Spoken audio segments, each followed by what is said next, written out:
दुनिया में ना 2 टाइप के लोग होते हैं। एक जो सीधा सोचते हैं और फिर एक आते हैं हमारे जैसे ओवरथिंकर्स।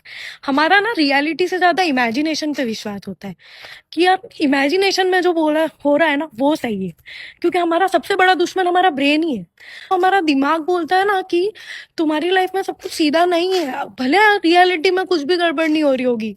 हमारा सीधी रियल लाइफ से कोई मतलब नहीं है। अगर हमारी लाइफ में सब कुछ सही भी चल रहा होगा ना तो भी हम सस्पिशियस रहेंगे कि नहीं यार एकदम सब कुछ इतना परफेक्ट कैसे हो सकता है, ये तो पॉसिबल ही नहीं, क्योंकि हम ओवर थिंक कर रहे हैं यार। हमारे लाइफ में कुछ भी सीधा हो ही नहीं सकता है। हम जैसे लोग ना सवाल भी खुद पूछते हैं, आंसर भी खुद देते हैं और फिर हर्ट भी खुद ही हो जाएंगे। फुल ऑन सेल्फ सर्विस का मार्केट है हमारा। इसलिए हम जैसे ओवर थिंकर्स को ना हमेशा सोचने के लिए कुछ ना कुछ चाहिए होता है।